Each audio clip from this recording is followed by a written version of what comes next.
Welcome everyone, and it's already the 5th edition of MHQ's 8 Steps to Growth, where we accompany entrepreneurs in what they really should be doing every year is reviewing a couple of key features of their business, theme after theme, and trying to optimize their business. I'm joined this morning by Kat Zakati, partner private client with us at MHQ. Kat, good morning. Good morning. Good morning. And today we are going to be talking about risks in general. So let's jump right into this and please explain, what are the risks associated with running a business generally in the UAE? Sure. So aside from the ups and downs of any company, there are 3 different types of risks or attacks associated with an operating business. Yep. The first one is the external attacks from third parties, such as creditors, competitors, stakeholders, and the like.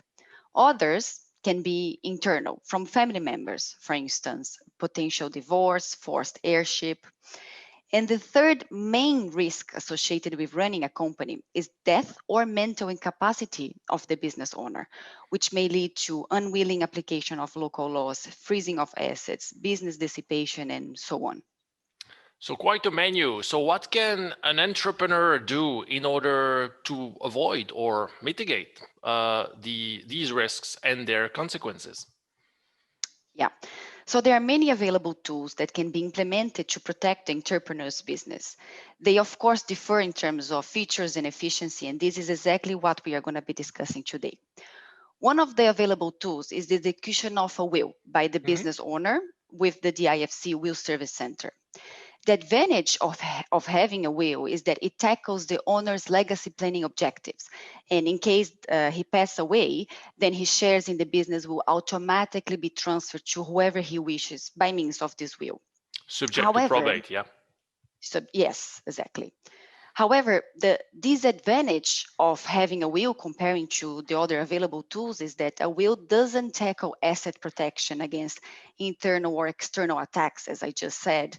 And on top of that, the DIFC wills are meant to be executed by non-Muslims only. Okay. So, yeah. So another available tool is the Keyman insurance. This type of insurance protects the business from any financial losses that may arise following the demise or critical injury to an important person in the business. And as we are discussing here, for instance, the business owner. Yeah. However, although this solution is effective in the short term, it's not meant to avoid business dissipation, and it doesn't tackle legacy planning nor asset protection.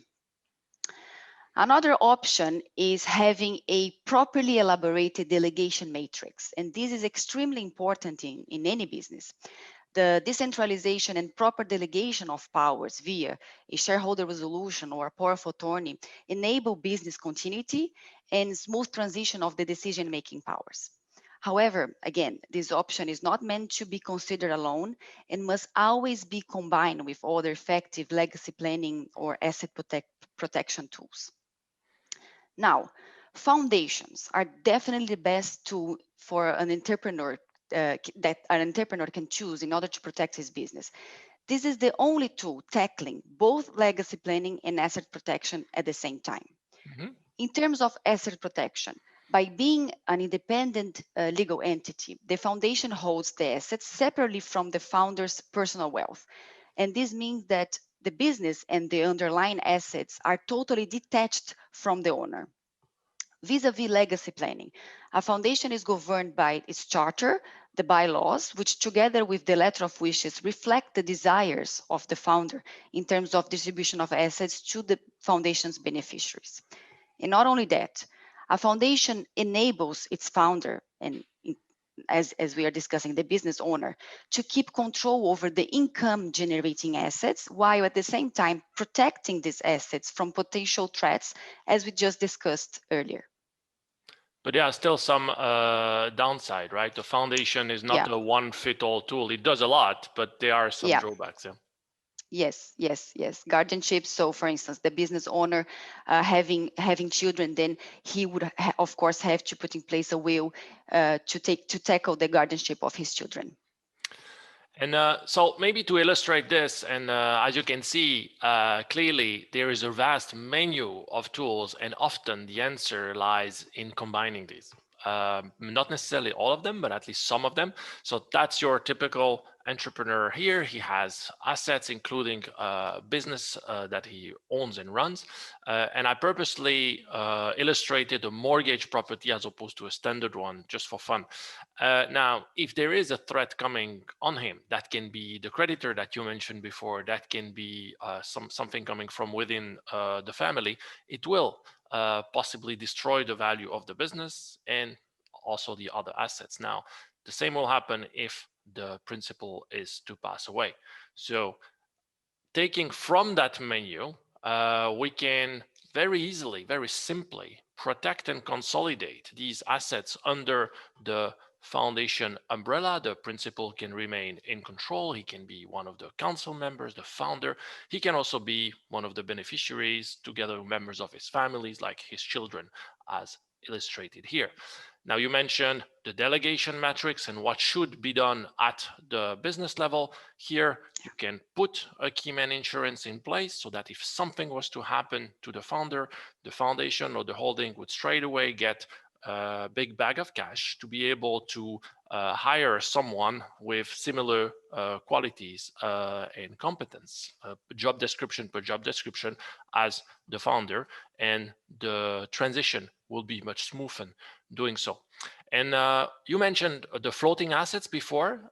Typically, some assets are not necessarily meant to be under a foundation because they are lower value, because they can be quite complicated to restructure, or because there is a big mortgage on it as a real estate. And not everyone will want to either repay the mortgage straight away or to pay the mortgage re-registration fee, which, if remind me, it's 0.25% of the value of the mortgage, right? Yes. Correct. Now, let's assume we keep that mortgage at a loan to value of about 80%.